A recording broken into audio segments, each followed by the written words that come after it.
नमस्कार, मैं बालकृष्ण मुले और आप देखना शुरू कर चुके हैं प्राइम टॉक का स्पेशल सेगमेंट महारथी के हमारे मेहमान स्वर्गीय मांगीलाल उस्ताद व्यायामशाला के शागिर्द मूलचंद पहलवान चुने वाले। मूलचंद जी, आपका स्वागत है, आत्म अभिनंदन है प्राइम टॉक के स्पेशल सेगमेंट महारथी के भीतर। आपकी कुश्ती कला को एक महारथी बतौर देखा जाता है, आपका कृतित्व जो है देवी अहिल्या की नगरी में खूब बखान किया जाता है। और आपने जो 60 के दौर में 1960 के दौर में स्टेट के ज़माने के बाद की बात की जाए, जिस तरह से कुश्तियाँ लड़ी है, देश के नामी पहलवानों को चित करने का काम किया। हालांकि ये बात दिगर है कि आप जैसे जो पहुँचे हुए पहलवान उस समय के थे, हारने वाले पहलवान का भी पूरा सम्मान किया करते थे, और वही बात आज भी आपके दिलो दिमाग पर छाई हुई है। किस तरह याद करते हैं अपने बाल्यकाल को? बचपन में कुश्ती से कैसे आपका लगाव हुआ था, कैसे शुरुआत हुई थी, किस तरह बताना चाहेंगे हमको? मैंने बचपन में 12 साल की उम्र में जी प्राइमरी स्कूलों में कुश्ती लड़ी। क्या बात? उस टाइम मेडल प्राप्त किया। उसके बाद फिर इसमें महाराजा शिवाजी राव हाई स्कूल में आए, वहाँ पे भी कुश्तियाँ लड़ी, वहाँ पर भी मेडल प्राप्त हुआ। उस टाइम वहाँ प्यारे मियाँ नाम के पहलवान थे जी, स्कूल चैंपियन थे। क्या बात है, खूब। हाँ, उनको मैंने प्राप्त किया। उस टाइम में से प्रमाण पत्र वगैरह का चलन नहीं था, बिल्कुल सही कहा, स्वागत वगैरह कर देते थे और वो होता था। उसके बाद मेरे कुश्तियाँ शुरू हुई तो उस वक़्त प्रचलन था त्योहारों पर मिल में डोल 11, अनंत 14 इसमें कुश्तियाँ हुआ करती थी। वहाँ पर मैं लड़ने जाया करते थे। उस वक़्त परंपरा थी, सब अखाड़े के इकट्ठा होते थे वहाँ। कम से कम मेरे जीवन में अभी तक जो कुश्तियाँ लड़ी, 300 कुश्तियाँ लड़ी, कम से कम 150 कुश्तियाँ क्रॉस कुश्ती हुई। क्या शानदार! क्रॉस कुश्ती होने पर मेरे जीवन की यादगार कुश्ती रही गम्मू डिक्टान वाले पहलवान से। उसमें मैंने उनको 45 मिनट में परास्त किया। उस टाइम का लिमिट नहीं होती थी, जब तक पहलवान हार जीत न जाए जब तक छोड़ाते नहीं थे जी। आपकी जीत का सिलसिला जो खूब लंबे समय तक चलता रहा। यूँ कहे कि आपने अजय योद्धा के रूप में भी अपनी भूमिका अदा की है कुश्ती के क्षेत्र में। कौन कौन से दिग्गज पहलवान रहे अपने ज़माने के जिनके साथ? अभी फिलहाल मेरे ज़माने के बुद्धा सिंह पहलवान और सत्यनारायण सत्तन जी, ये 2 पहलवान हैं। एक सुंदर पहलवान करके है मालवा मिल के जी, वो भी अच्छी कुश्ती यहाँ लड़ते थे, उनको भी परास्त किया था मैंने। हाँ, वो अभी है फिलहाल, बाकी तो सब राम प्यारे हो गए। क्या बात है। उस्ताद यादों में, यदि यादों के झरोके में चले जाए हम, तो वो कौन कौन से पहलवान हैं जिनके साथ में आपके दंगल हुए, क्रॉस कुश्तियाँ हुई है? देश के नामचीन पहलवानों में उनका नाम रहा है। नामी पहलवान सुरेंद्र पहलवान रोहतक मध्य प्रदेश, इनके साथ हुई कुश्ती, उसमें इनको परास्त किया। वो अमरावती के विठल पहलवान आए हुए थे, उनको मैंने परास्त किया कुश्ती में। ये नामी लोग थे। यहाँ इसका ब्रजलाल उस्ताद के श्याम पहलवान थे, उनसे कुश्ती हुई, वो भी यादगार कुश्ती थी। और कौन कौन से पहलवान थे आपको? हाँ, यादगार नारायण पहलवान दूध वाले, उनसे भी यादगार कुश्ती हुई।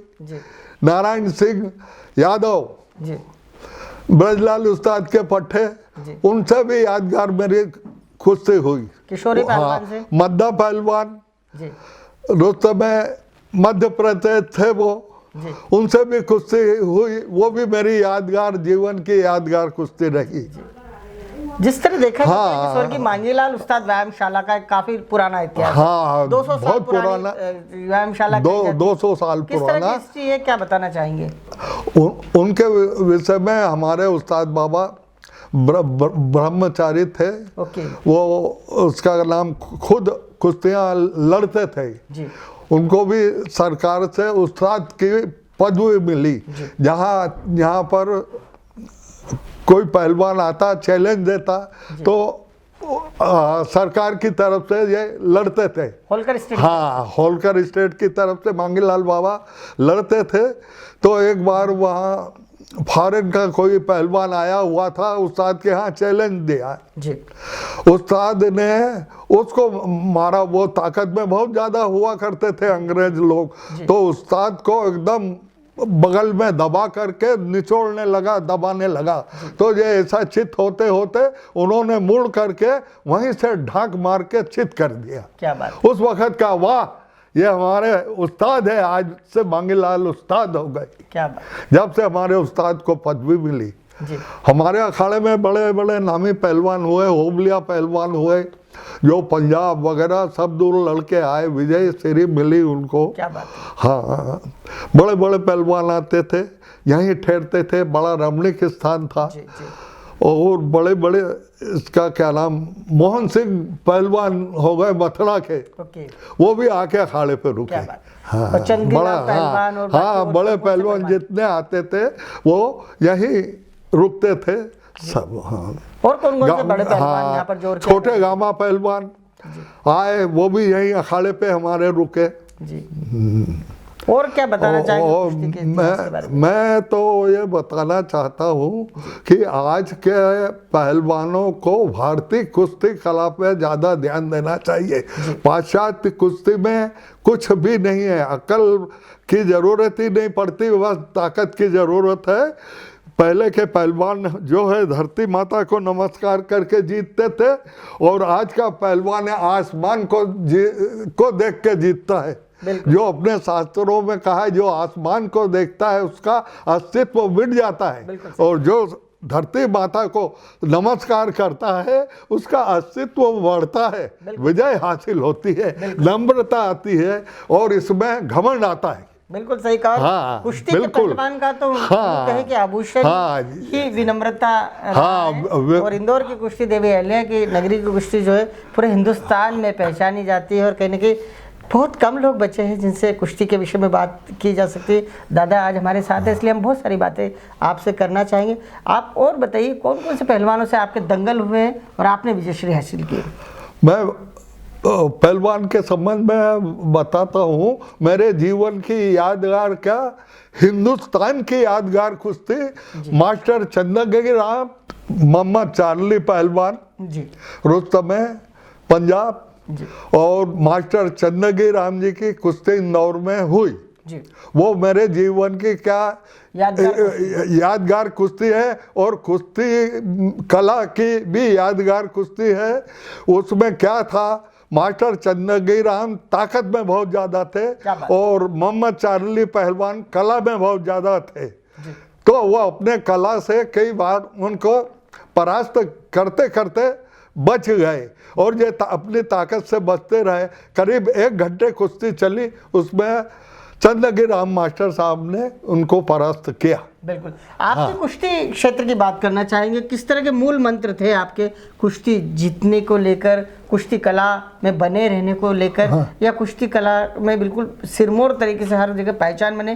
क्या वो मूल मंत्र थे जिसके बल पे आप आगे बढ़ते चले गए? वो हमारे टाइम पर था, उस्ताद बाबा खलीफा बाबा अपने पहलवान को सब तरह के दाव सिखा देते थे, और वो कहते थे तुरंत फुरत और सूरत से अपने उस वक्त आपको उसको किस तरह परास्त करना है उसका उपयोग करो। उस्ताद की तरफ से तो सब दाव बता दिए जाते थे, सबकी प्रैक्टिस खुद अखाड़े में बैठ के कराते थे। ये परंपरा थी उस टाइम। होलकर स्टेट की कुश्ती को आपने करीब से देखा हुआ है? होलकर स्टेट की कुश्ती को भी आपने करीब से देखा हुआ है। किस तरह की कुश्ती कला थी? होलकर स्टेट के राजा लोग किस तरह कुश्ती कला को बढ़ावा देते थे? वो उस टाइम पे कुश्ती कला में हार जीत तो बिल्कुल, जब तक वो पहलवान धरती से चिपक करके चित ना हो जाए जब तक नहीं। अच्छा, उसमें दांव मारते थे और वो हवा में गिर के आता था तो भी विजयी घोषित कर देते थे। आजकल वो परंपरा नहीं है। बिल्कुल। हाँ, आजकल परंपरा 2 मिनट दबा के रखो, ये करो। उस वक्त ये था कि जरा सा भी उसने ऊपर आसमान, आपने दांव मारा और उसने यूं आसमान देख लिया, कुश्ती हो गई। तो इसलिए आदमी पहलवान बड़ा सतर्क होकर लड़ता था, अपने को बचा के रखता था, उसके वो दांव मारता था, उसकी काट करता था वो। बिल्कुल सही कहा। आजकल ये परंपरा नहीं है, आजकल परंपरा सारी ताकत की रह गई। बिल्कुल सही कहा। मेरा बदल गया परिवेश, हाँ कुश्ती का अपने परिदृश्य बदल गया, हाँ कुश्ती बदल गई पूरी तरह से। हाँ, उस टाइम वजन की नहीं होती थी कुश्ती, उस टाइम वजन की नहीं होती थी, डेढ़े दुगने पहलवान से लड़ लेता था, उसमें कला थी जी, बिल्कुल कला, बिल्कुल सही कहा। कलाकार होता था, अपने को हर फन से वो बचाता था जी, एकदम। उसने पहलवान ने उछाला तो उस टाइम अपने को आसमान पे ही वो अपने को समेट लेता था। ओके, आपका कौन सा वो दाव था जिसके बल पर आप हमेशा कुश्तियां जीतते थे? मैं हमेशा ढाक मारता था और घिस्सा मारता था, और सामने वाला जो दांव करता था उसका तोड़ कर देता था, वो परास्त हो जाता था। दादा, कुश्ती के क्षेत्र की बात की जाए तो गुरु शिष्य परंपरा काफी मजबूत हुआ करती थी आपके दौर में, किस तरह याद करते हैं उसे? हमारे अखाड़े की परंपरा बजरंगी परंपरा हुआ करती थी, जिसमें जितने भी सामने वाले को परास्त करना तो वो हवा में दांव मारे जाते थे। सामने वाले को डगबेड़ी यानी टांग से टांग उलझा के गिरा देना, हाँ, एक लंगा मारना, हाथ पकड़ के उसको टांग मारना, गर्दन पकड़ के दांव मारना, उसको ढाक बोलते थे।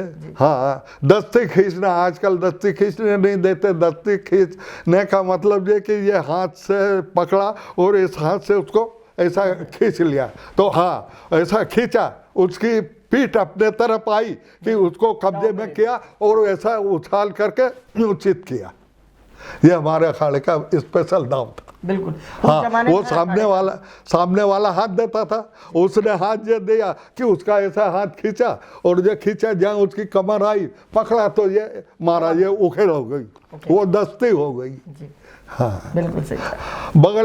बगल डूब के भी पीछे आके उसको पटक करके घिस्सा मार देना, ये परंपरा थी। हमारे अखाड़े का घिस्सा 25 तरह से घिस्से मारे जाते हैं। क्या बात। हाँ, उसमें सब में एक्सपर्ट थे हमारे अखाड़े के। यहाँ नीचे गिरा के कैसे मारना, उसका मोंढा चढ़ा देना, गर्दन पकड़ के ऐसे कर लेना, घुटना रख करके भी चित किया जाता है। घुटना रखने की भी कला होती है, दो तरह से होता है। एक तो गर्दन के ऊपर रखा जाता है, दूसरा यहाँ से दबा करके उसको जांघें पकड़ के यूँ चित किया जाता है। इस प्रकार के स्पेशल दांव थे हमारे अखाड़े के। बिल्कुल सही कहा। भालनी नाम का दांव था जो रामलाल पहलवान किया करते थे, बड़ा मशहूर दांव था। वो भी 6 तरह से मारते थे। किसी भी तरह आदमी को धोखा दे करके परास्त करना, ये कला होती है। धोखा जो देने में जितना ज्यादा आदमी एक्सपर्ट होगा वो उतना विजय श्री हासिल करेगा, प्राप्त करेगा। आपको दांव मारना है, आपको मारना है उल्टे पांव पे, तो आप प्रयास करो सीधे पांव का, उसका उल्टा पांव आया कि आपने ढाक मारी। इस प्रकार सूरत पहलवानों की काम करती थी। बिल्कुल सही। छोटा रतन पहलवान बहुत अच्छे तुरंत फुरत और फुर्ती से लड़ने वाले पहलवान थे। यादगार पहलवान बुद्धा पहलवान और छोटे रतन पहलवान की भी कुश्ती हुई, बड़ी यादगार कुश्ती रही। ये भी तुरंत अच्छा, बुद्धा पहलवान शांति सागर धीरे पाई से लड़ने वाले, छोटा रतन पहलवान तुरंत फुरत लड़ने वाले। बहुत यादगार कुश्ती छोटे रतन पहलवान ने लड़ी। क्रॉस कुश्तियों में उनका बड़ा नाम रहा, जो नाम किया अपने इंदौर का। आपके अखाड़े में वो कौन कौन से पहलवान रहे शागिर्द के रूप में जिन्होंने खूब राजनीति में नाम कमाया? हमारे अखाड़े के पुराने ना रामलाल पहलवान, होमलिया पहलवान, ओंकार रोगी पहलवान, ये अपने जमाने के सरकार के हुआ करते थे खिलाड़ी। हाँ, अभी के फिलहाल के टाइम पे रुस्तम में मध्य प्रदेश हुए हमारे शकूर पहलवान। हाँ, अखाड़ा अच्छा नाम किया उन्होंने, कुश्तियाँ लड़ी। हमारे अखाड़े में कम से कम 80% मांगीलाल उस्ताद बाबा के शिष्य अपने मुस्लिम भाई रहे, जिन्होंने मांगीलाल उस्ताद बाबा के नाम से लड़के विजय श्री हासिल करी। आज के टाइम पर उस्तादी की कला भूल गए, उस्ताद को सब पहलवान भूल गए। मैं आपसे अर्ज करता हूं सबसे कि अपने गुरु परंपरा को कायम रखो, गुरु को मत भूलो। आजकल संगीत घराना है, 100 साल पुराना संगीत घराने का नाम लेकर के उस्ताद का नाम जाहिर करते हैं। और आज हमारी कुश्ती कला में जो अनादिकाल से चली आ रही है, उस कला में पहलवान उस्ताद का नाम नहीं लिखता है, ना अखाड़े का नाम लिखता है, खुद अपना नाम करता है। ये गलत है, ये हिंदुस्तान में गलत परंपरा। हम अंग्रेज थोड़े हैं जो माँ बाप को भूल जाए, अपने गुरु को भूल रहे हैं। ये अन्याय है, पहलवानी कला में ये अन्याय है। बड़े बड़े बैठे हुए हैं, बस वो खोच हो गए, ये गलत है। हमारा कहना है कि जितने भी पहलवान हैं, जिस अखाड़ा के हैं, जिस गुरु सिखा रहा है, उसका अपने नाम के साथ नाम लिखो। बिल्कुल सही कहा। पहले ये आपको पूरे हिंदुस्तान में पैरवी करना चाहिए। बिल्कुल सही कहा आपने। आज की तारीख के जितने भी नामचीन लोग हैं पॉलिटिक्स में हैं, वो कौन कौन से नाम है जो आपके अखाड़े के शागिर्द हैं? अपने अखाड़े के वर्तमान में गौड़ साहब, लक्ष्मण सिंह गौड़, रतन दादा पाटोदी, हाँ, बाबूलाल जी पाटोदी, गंगवाल साहब, ये सब हमारे अखाड़े में आते थे। तेल पानी लगाने वाले शौकीन पहलवान थे उस वक्त के। हाँ, लक्ष्मण सिंह चौहान, हाँ मेयर थे, जो ये सब हमारे अखाड़े से जुड़े हुए थे। जी दादा, आप शाकाहारी पहलवान रहे। कम देखा जाता है कि पहलवान जो कुश्ती का पहलवान होता है वो शुद्ध सात्विक भोजन करे और फिर अखाड़े में जोर आजमाइश भी करे और कहीं ना कहीं दंगल लड़े और विजय प्राप्त करे। आखिर ये मूल मंत्र आपको किसने दिया था कि नहीं, शाकाहार में भी उतना ही, सात्विक भोजन में भी उतना ही एनर्जी होती है, उतने ही कहीं ना कहीं विटामिन होते हैं जो कि मांसाहार ग्रहण करने वालों को मिलते हैं, उतनी ताकत उनमें होती है, उतनी ही ताकत शाकाहार ग्रहण करने वालों में होती है। आपने कैसे शाकाहार को चुना, कैसे उसका प्रचार प्रसार किया? शाकाहारी हमारे घर की परंपरा थी। हमारे पिताजी कबीर साहब घराने के थे, वो शुद्ध शाकाहारी थे। हमारे घराने में वही परंपरा चली आ रही है। उसके बाद बाबा जय गुरुदेव के संपर्क में आए, उन्होंने भी शाकाहारी का उपदेश दिया और अपने जड़ी बूटियों का हिसाब बताया कि ये लिया करो। उस टाइम उन्होंने बताया बड़ के वृक्ष होता है, उसकी कोपलें निकलती हैं, उसकी पत्तियां लाओ, पीसो, पियो। बबूल की पत्ती, सिंगर बबूल की फलियां आती हैं, उसको उबालो, उसका शरबत पियो। बनफसा होता है, बनफसा लाओ, उसका अर्क बनाओ, उसको पियो। इस प्रकार करामत पहलवान भी अपने बच्चों को दम बढ़ाने के लिए एक वो कासनी करके वो होती है, कासनी का शरबत बनाते थे और वो सब जोर करने के बाद पहलवानों को पिलाते थे। उससे पहलवानों के दम बढ़ते थे, रियाज बढ़ती थी। यह हमारे अखाड़े की परंपरा थी। दादा, करामत पहलवान जैसे बड़े पहलवान के भी कहीं ना कहीं सानिध्य में रहे, यूं कहे कि साथी रहे उनके, किस तरह याद करते हैं आज करामत पहलवान को आप? करामत पहलवान अपने मध्य प्रदेश का पूरे हिंदुस्तान के नामी पहलवानों में से हुए हैं। उन्होंने बड़े बड़े पहलवानों को परास्त किया है। यहाँ आकर के उन्होंने सरकार के यहाँ भी कुश्तियाँ लड़ी और नाम प्राप्त किया। उनको इनाम में जमीन में गवर्नमेंट ने दी, सरकार ने। उनके बच्चे आरिफ बेग विधायक और मंत्री हुए हैं। हाँ, उनकी सद्भावना हमेशा प्रचलित रहती थी। वो नफरत का बीज कभी नहीं बोया उन्होंने, कभी भी नहीं बोया। मेरे को उन्होंने अपने बच्चे से लेकर पाला। आज भी उनके परिवार अपना कुटुंब समझता है। क्या बात है, सुंदर। मैं वहाँ गया, अजमेर शरीफ गया, मैंने नाम लिया, कहाँ से आए हो आप, पहलवान लगते हैं। तो मैंने कहा भाई हम वहाँ से आए हैं, उनके अखाड़े के हैं।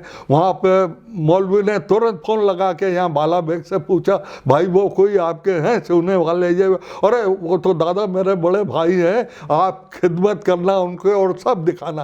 तो उन्होंने बड़ा स्वागत किया और एक एक आइए और ये करिए।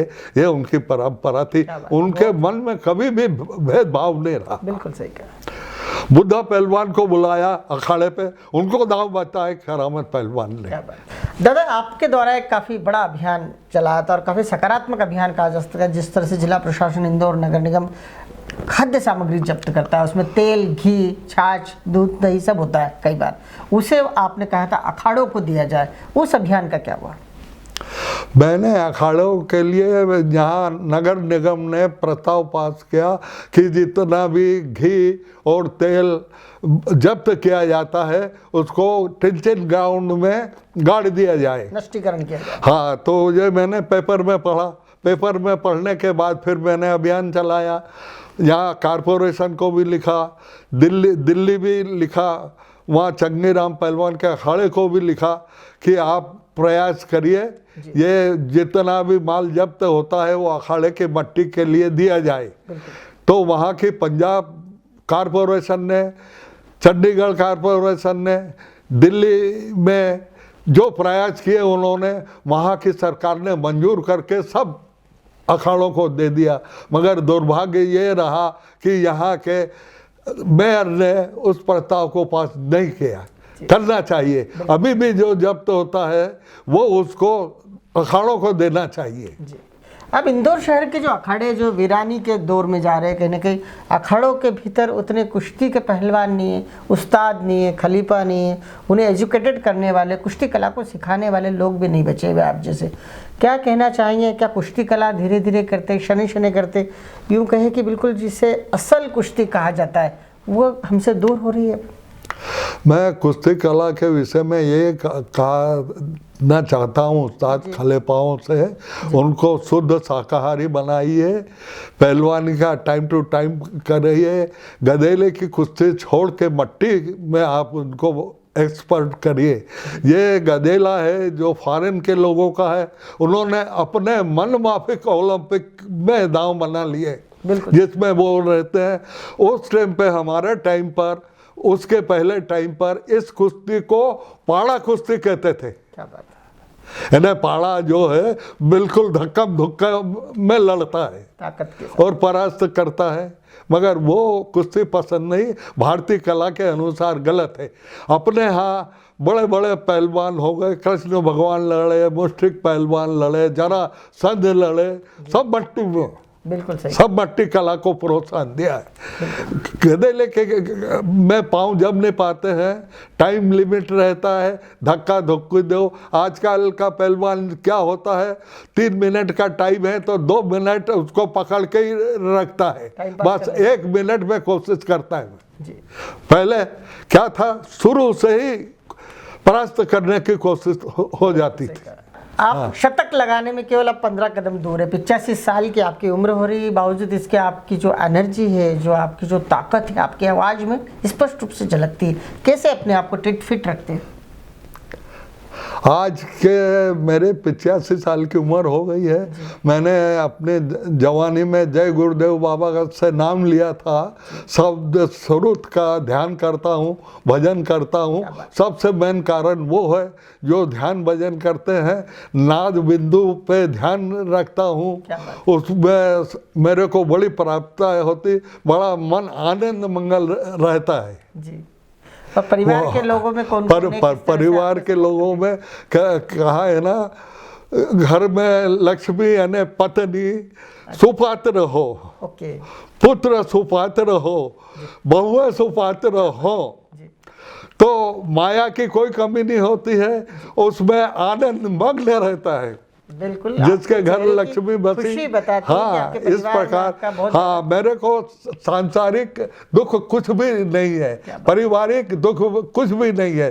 भाई देना बैंक में मैनेजर है, उनका लड़का कॉन्ट्रैक्टर है, वो करोड़ों के अपने काम करते हैं, बच्चे हैं, जनसंपर्क का अधिकारी है, आपको मालूम ही है, पोते हैं, वो भी आज्ञाकारी हैं, बैठे रहेंगे 10 बार खाने को पूछेंगे, पानी लाएंगे, फ्रूट लाएंगे। मैं लिमिट का खाना खाता हूँ, सिर्फ 1 फुल्का दिन में लेता हूँ, दाल लेता हूँ, थोड़ा बहुत लिया, मगर जो साधना है जय गुरुदेव बाबा ने बताई है, उसके अंदर सारा प्राप्त हो जाता है।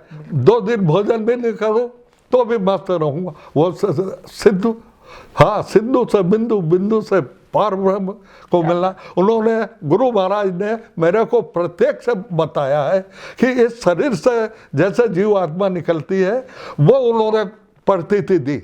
मेरी पहलवानी से बहुत खुश थे, उन्होंने उनके वहाँ पर भी कुश्तियाँ लड़वाई और विजय हासिल हुई उनके वजह से, तो बड़े खुश थे। उन्होंने अपने पास बैठा के सूरज शब्द का ध्यान करना बताया। उन्होंने कहा इस शरीर से जिस प्रकार मृत्यु होती है अपनी और अपन निकल जाते हैं, इसी प्रकार ये शरीर से आप निकलो, देखो मैं बताता हूँ। उन्होंने मेरे सिर पे हाथ रखा, मैं एकदम मौन में चला गया। अब उन्होंने कहा यहाँ का पाकिस्तान देखो।